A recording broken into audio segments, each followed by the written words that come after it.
What's good, YouTube? Masex back with another video, and today we're going to be looking at my top 12 prospects for the 2025 NFL Draft. And now I want to take a look at the prospects overall. Now, of course, just to reiterate, these are my rankings, and there's going to be some differences from the consensus, but if there wasn't, then why would you look at this video if you know it's going to be the same order that everybody else has? Keep that in mind. I definitely want to hear your guys' opinions. Let me know your guys in your top 12 that's not in this video, or vice versa, guys that have no business being in the top 12. I'm not a sensitive guy. I want to hear your input. I want to hear your comment, and let's debate in the comment section if you want to. If you're new to the channel, definitely like and subscribe. And if you're an OG, you already know what it is. Thank you and appreciate y'all for supporting. On the road to 2K. And with your guys' support, man, we definitely gonna hit that out the park. But nonetheless, I don't like the long intro, so I just want to hop straight into it. Without further ado, let's get to it. All right, let's go ahead and get things started at number 12, working our way to the number 1 prospect in the class. And at number 12, I have Ted McMillan out of Arizona. At the combine, was listed at 6'4", 219 pounds. Definitely some strategy there, bulk up in the weight, but then during his pro day, he lost some weight so he can run that 40. My number 1 receiver for this class, or at least number 1 full-time receiver for this class last year, 84 catches, 1,319 yards, and 8 touchdowns. Below average, mediocre Arizona offense that failed to reach expectations that they had preseason. Total receptions down a little bit from his sophomore year, but to me, McMillan with that size, legit 6'4", and as I mentioned, probably plays around 210, 211 or so. Has the Alpha X projection with him. Handheld, it was rumored he ran between 4.54, 4.57 from what most people had. Plenty speed when you're that size. Huge catch radius. Looks like a basketball player out there. I think he can run pretty much every route. Very consistent catch rate. And you don't think 4.55, we'll just use that as a median number. You don't think of that as yards after catch, but he was very underrated in that department as well. Receivers in this class as a whole, I have noticed has dropped, but I still think that he's a top 15 talent in this class. If he goes late first round, I'm just saying he's a steal. And you just don't find guys with this size and skill level. Those guys don't fall off trees. Moving on up to number 11, I have Nick Emanwari out of South Carolina. This safety listed 6'3", 220 pounds at the combine. He was definitely a top 3 riser in the entire combine process with a combination of size and just freaky athleticism. 4'3" at the safety position, weighing 220. 43-inch standing vert. Last year, 57 solos, 4 interceptions, took 2 of those to the house, showing that playmaking capability. Pro Football Focus gave him a score of 79.6. Even he's flashed on my board a lot. I mean, I wasn't expecting that type of performance. I knew he was an athletic freak, but man, I mean, I wasn't expecting 4'3". I'll be honest with you on that. Now, Emanwari is still raw. Like, live while I'm speaking, I don't know what position he played in high school. Maybe he did play safety. Instinctually, awareness, IQ, those all can be in question sometimes, and that can be a red flag, I will admit. But if you look at his projection and just moving forward, he can be an all-pro like safety, and a Derwin James, a Kyle Hamilton like. Though he's not the prospect of those two, he still has the potential to be a playmaking, ball-hawking free safety like that, or come down in the box. With his size, you'd expect him to be a little bit more physical when it comes to run support. And like I said, it all comes down to instincts. If he can't improve upon that, he'll be an Isaiah Simmons. But hey, if he can reach his potential, which at his size, his speed, he does have good ball tracking skills when the ball's in the air. He will come up and make a play in the run game as far as run support. He can be a Kirby Joseph. From where I'm projecting him, a top 12 prospect, and where he's projected to go, which is around mid-first, he's either going to make me as well as whoever drafts him look like a genius, or he's going to make us look like an idiot. He's the ultimate boomer bust prospect. Now in the top 10, my number 10 prospect is Shedeur Sanders out of Colorado. The combine listed at 6'1", 212 pounds. And yes, Shedeur Sanders to me is a top 10 prospect in this draft. Over the last 2-3 months, Cam Ward has definitely solidified himself as the number 1 QB taken, possibly the number 1 pick of this draft. I fully expect that. But honestly, I've always liked Shedeur Sanders the last 2 years because both of these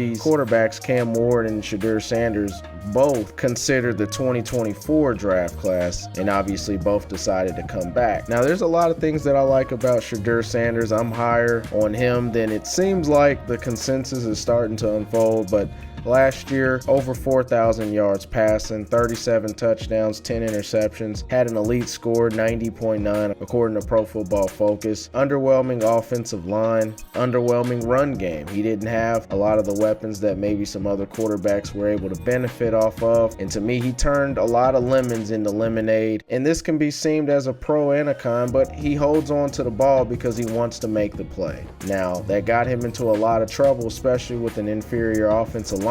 From a mental standpoint, that type of bravery, that fortitude, he's going to stand in the pocket, and he's taken some big hits the last 2 years at Colorado in the Big 12. And obviously his junior year, that was the Pac-12. But very accurate. To me, he is the most accurate QB. I know his arm strength, especially when comparing to Cam Ward, that's been a topic of discussion. But to me, Shedeur Sanders, the arm strength has been a little bit overrated. I do think his arm strength, though not a strength of his game, it's still strong enough to make the throws that he needs to make. Yeah, you can watch on tape. There are some throws, more specifically deep throws, where a receiver may have waited on the ball and whatnot, but I think it's been pushed a little bit more exaggerated than what it really is. Shedeur Sanders, to me, is the best quarterback. He's a top 10 prospect, and wherever he goes, because he's still projected top 10, I think that they have a franchise building quarterback that they can build around. All right, moving on up to number 9, we got Will Campbell out of LSU, listed at 6'6", 319 pounds at the combine. 10-yard split, really good. And it was what I was expecting, a 1.76. I look more at 10-yard splits with my offensive lineman. I don't care about the other 30 yards. Will Campbell's stock has been all over the place, if we're being honest. Before the season, he was a top 5 player in most big boards. Junior year didn't necessarily go as envisioned. Even Pro Football Focus gave him a pretty low score. Actually surprised me with a 72-2. But nonetheless, Will Campbell to me is an elite prospect. Because of the struggles, yeah, I even myself moved him down just a little bit, but just projecting forward at the NFL, I think that he's a Pro Bowl caliber left tackle. I think you got to give this guy a shot on the outside. You're going to hear, or you probably heard, report after report talking about the arm length, and a lot of that stuff's inconsistent anyways. That's why his arms magically grew in a few weeks from the combine to his pro day. Over the last 3 years, I've seen him play exceptionally well against NFL prospects. Some of those are already in the NFL, some are in this class, and then some are projecting forward. He's held his own, has an excellent resume. I think that you plug him in at left tackle, give him a shot, and I really think that you don't have to worry about the tackle spot, more specifically left, with Will Campbell for the next 5-10 years. I think he's that good. He's very athletic. He understands angles, leverage. Doesn't provide the punch for me that I was hoping to see. Play strength may be a concern, but he has so much craftiness. He's very technically sound, and he's very athletic that I think that he can overcome some of the play strength concerns that I have and still be an elite tackle. I think his floor is a solid swing tackle if you want to move him inside the guard if he struggles, but I think his ceiling ultimately is a perennial all-pro like tackle to protect the blind side of your quarterback. All right, and from one tackle, moving on up to another tackle at number 8, I got Kelvin Banks out of Texas. At the combine, was listed at 6'5", 315 pounds. Pro Football Focus gave a score of 86.2. In the 40, ran a 10-yard split in 1.79, so pretty solid explosiveness. I don't care about 40-yard dashes for tackles. I mainly just look at the 10-yard splits. Kelvin Banks Jr. this offseason has been up and down as far as his stock is concerned. Is he the top tackle? Is he number 2? Is he number 3? Established himself as a cornerstone tackle for Texas. Great accolades, great resume. And I like Kelvin Banks as my number 1 tackle in this class and top 8 overall because he has a lot of strengths that you check off when you're looking for a cornerstone tackle in the NFL. He's quick-footed. He excels at gaining depth quickly in pass sets, exceptional quickness out of his stance. I think that he'll match favorably with the speed rush, wide 9, very smooth, masterful technician, and I really like the sophistication of his hand techniques. His hand placement is not very predictable. He seems like he really understands leverage, angles, and pass protection. He maintains square position. I mean, I really like his fluidity. People talk about his length, his arm length, 6'4". You see a lot of tackles in the NFL today, minimum 6'5", 6'6", but I think that he makes up for that lack of elite length with all the other pros that I mentioned before. Like, to me, Banks is a high ceiling prospect. If you put him at guard, I think he'll excel. He, as well as Will Campbell, I think that they're skilled enough, they're talented enough, they're athletic enough. Give them a shot on the outside at tackle. And with Banks specifically, I think he can play left and right tackle, for being honest. Banks has the tools to develop into a Pro Bowl caliber player at left tackle, right tackle, or if you want to swing him inside the guard. His ceiling is actually even higher with guard if you want to do that, but I think that he's elite enough. You got to give this guy a chance at left tackle and solidify that spot.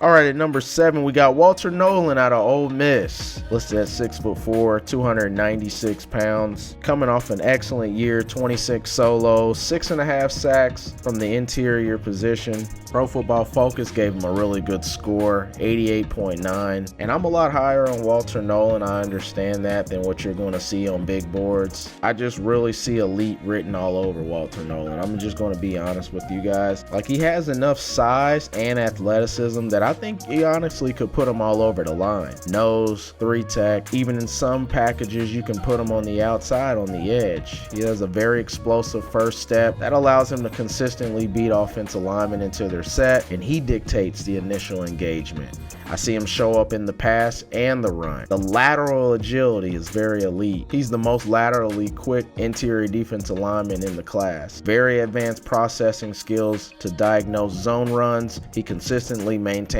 gap discipline, nasty demeanor in the trenches, and it feels like he just overall has a natural feel for rushing the passer. And what position has gained more stock in the last 7, 8, 9 years? That's the 3-tech. So if you can get a 3-tech that can wreak havoc right in the middle of the quarterback's line of vision, you're really setting up every other position on your defense, if we're being honest. Now, he's a legit 6'4", plays a little high at times, which definitely deflates a lot of your strength. So for me, that's more of a conditioning red flag that I'd have to monitor. And I want him to gain more technique and skill with the hand usage.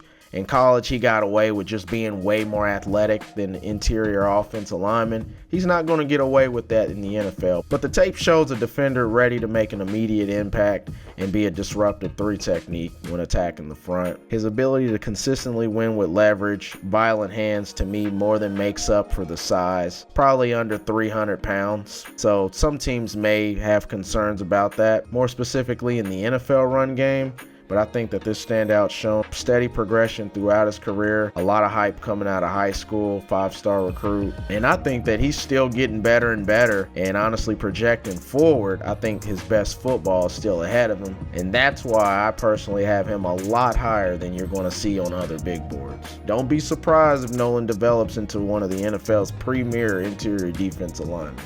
All right, moving on up to number 6, we got Tyler Warren out of Penn State, listed at 6'5", 256 pounds. Redshirt senior, class of 2020. Former high school quarterback, transitioned over to tight end, but if you look at his highlight tape last season, you would have just listed him as an ATH because he was all over the offensive field. Tight end, rushing, took snaps at quarterback. I mean, he had 1,200 yards receiving, over 100 catches, 8 receiving touchdowns, but he also added another 200 yards and 4 scores on the ground. He was Mr. Do-It-All for Penn State. He was the clear offensive MVP for Penn State, but you could say the MVP just overall. PFF gave him an 85.9, and this guy is truly a game changer. He's been mocked most commonly to my Indianapolis Colts, which Colts Nation, we would be more than elated to have a tight end like this. But his receiving ability alone, he's a first-round pick. Run-heavy teams honestly shouldn't sleep on him either. Not the best technique in the world. He's a little raw in that department, but he's a more than willing blocker. He's not a liability. High football intelligence, but the high IQ really is displayed in his route running, particularly against zone. He just has really good spatial awareness, route adjustments. He instinctively finds the voids in zone coverage. He's what I call a zone beater. Had one of the most admirable games I've ever seen against USC, or I should say one of the most admirable games where he pretty much did everything. But in my tight end video, I called him a multi-role inline tight end. And that's because Tyler Warren can operate from multiple alignments.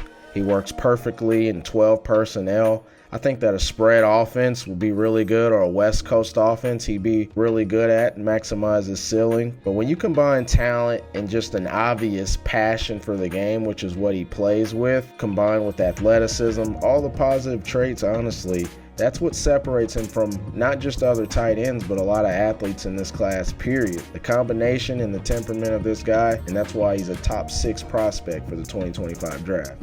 All right, now we're in my top 5, and at number 5, I got Will Johnson out of Michigan at the combine, listed at 6'2", weighed in around 194 pounds. PFF gave him a score of 76.5, but you can really put an asterisk to that. Season was cut short after 3 or 4 games this year. Still, 2 interceptions, 2 pick sixes. He's that new wave, that new era of cornerbacks in the NFL. Combination of length, football IQ, very competitive as well. And at 6'2", that length, that size, you'd expect him to struggle more with smaller, shiftier guys, but I mean, he has the hip fluidity, really patient with his technique to mirror all prototypes of wide receivers. He's an outside CB1 press man corner, and in the NFL, a league that you can never have too many cornerbacks in this NFL, Will Johnson has the tools to be a franchise cornerstone. There's some medical red flags, as I mentioned. Season was cut short, can definitely get a little grabby,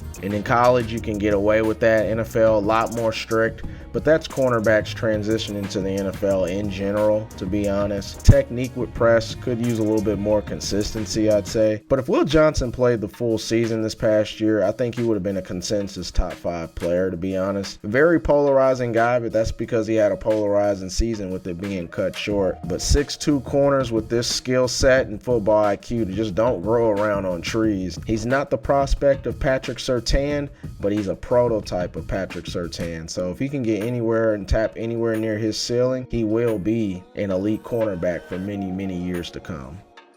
All right, at number 4, we got Mason Graham out of Michigan, listed at 6'3", 296 pounds. PFF gave him a grade of 91.1, one of the best scores in the entire class. And it's for a good reason. Mason Graham is the consensus number 1 3-tech, and he's been the consensus number 1 3-tech the entire season. I think Mason Graham's talented enough where he's going to make an impact right away. 3-techs generally take a few years to really make their mark in the league, but I think Mason Graham's a little bit different. I think that he can come in right now as a rotational piece, and he has the versatility where he can play 0 through 5-tech and still make an impact. And that's because he combines a quick first step, a high motor, and very good leverage. He's been listed at 6'3", over 300 pounds his entire career. I actually thought he was shorter than that, but that's probably because he plays low with a really good base and center of gravity. He splits a lot of double teams with the combination of an explosive first step, being very versatile, and playing with a lot of leverage and strength. And so he is versatile, but I think that he's an ideal fit for teams that want to employ both a 1-gap or 2-gap principles. And what separates Graham and why I think he's the consensus is because he has the ability to dominate in multiple phases. He can eat double teams in the run game as well as collapsing pockets in the passing game. And after a little research, I found out he was a wrestler, so that definitely makes sense, and that's probably why his base and setup is the way it is. It's very functional, it's very fluid, and it explains a lot why he establishes gap integrity. I think that Mason Graham's a cornerstone piece, to be honest. I think that he can anchor a front 7, can lead a top defense in the NFL. He has all-pro potential. Within 2, 3, 4 years maybe, he's going to be considered and bundled in with some of the elite defensive tackles in the NFL.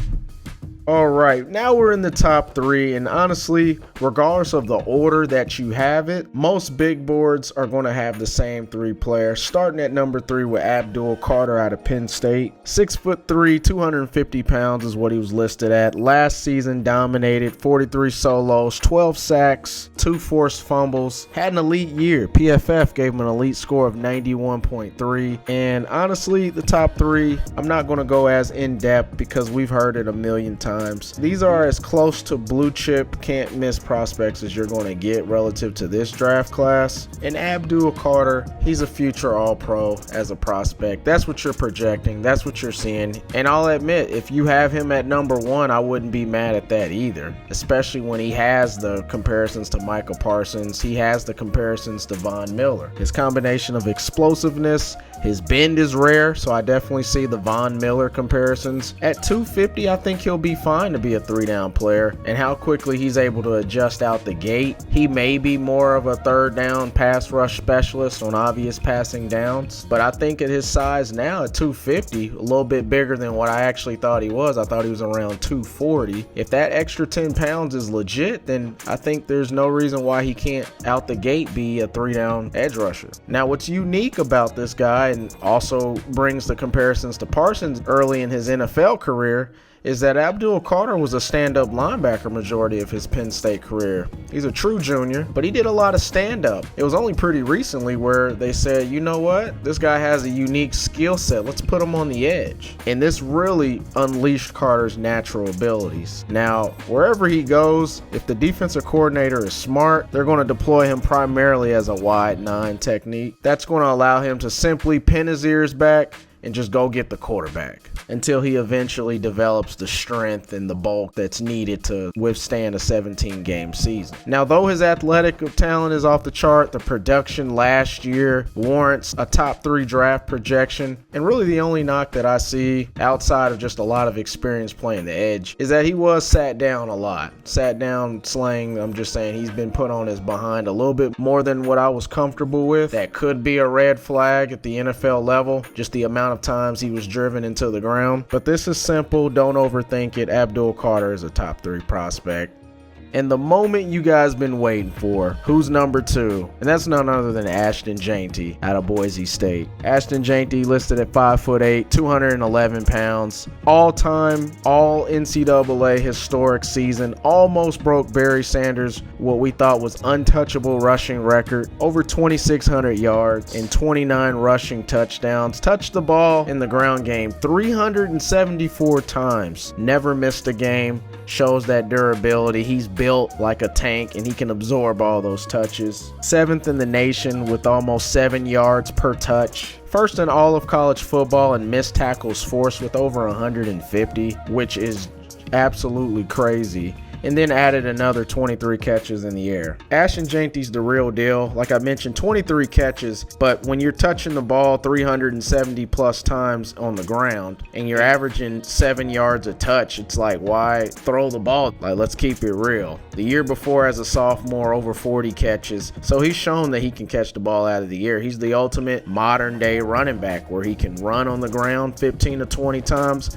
and you can also involve him in the pass game and leave him on the field on 3rd down. I've talked about Jeanty enough. I understand the positional value, and though running backs I feel did have something to say in the NFL last year in 2024, there's still a form of that mental conditioning that we've kind of gone on the last 8-9 years with running backs. Ashton Jeanty should be a top 5 pick, may slip to top 10, which still shows the uniqueness of his skill set being drafted in not just the 1st round, but in the top 10 in the modern NFL. Last year was running over guys like it was a video game on freshman mode. He's the real deal. He's a day 1 starter. The team that drafts him, he's going to be a day 1 starter. And this guy's good enough where he can lead the league in rushing as a rookie. Quote me on that. My number 1 prospect for the 2025 draft, the best player in this class, that's none other than the Heisman Trophy winner from 2024, Travis Hunter out of Colorado. Listed at 6 foot even, 188 pounds.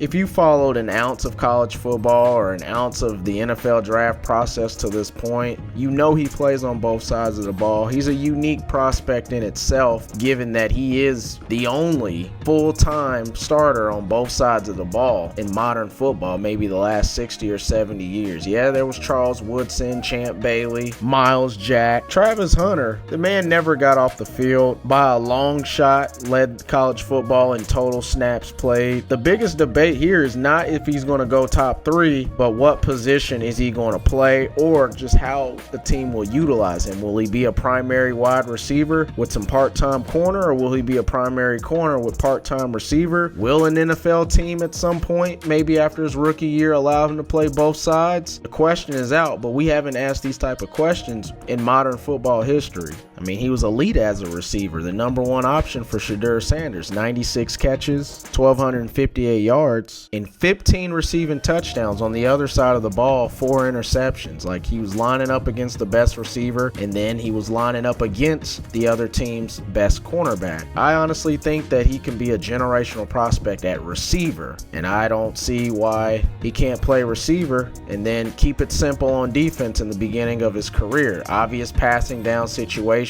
Put him in the nickel, put him in man covered. I mean, we know how good this guy is. I'm a true believer, and I think he's a rookie of the year, but definitely one of the highest ceilings in this class and can be legendary status. That's how highly I think a lot of people see with Travis Hunter. All right, there you have it. These are my top 12 NFL prospects for the 2025 class. As I mentioned, there's going to be so much variance with a lot of guys, especially after about number 5, number 6. It's very polarizing. You'll find somebody with a number 10 grade, and then on other guys' board, he's a number 26. So they're not being like a big bolster of blue chip, super elite prospects. You're going to see a lot of different polarizing opinions. I definitely know that I have some, but hey, this is what I believe in. Let me know your opinions. Who do you have in your top 12? Who should be in there? Who's not in there? Let me know. Let's have a conversation about it. If you made it this far in the video, I deeply appreciate it. Draft's coming up in a few weeks. Definitely an exciting time. Thanks for your support, and I'll see you guys in the next video.